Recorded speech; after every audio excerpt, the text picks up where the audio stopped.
Hello and welcome back to the channel HardReset.Info, and today I will show you how to change your location on TikTok.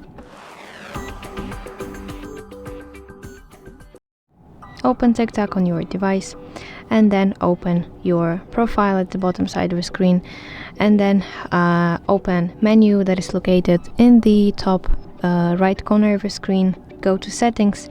Here find account and select account information, and here from the list we need account region.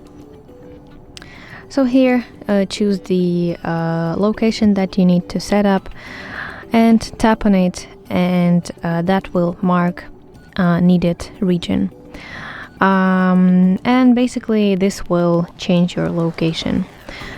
So that's how you can change your location on TikTok. I hope you find this video helpful, and if so, please leave a thumbs up and please consider subscribing to our channel. See you soon. Bye bye.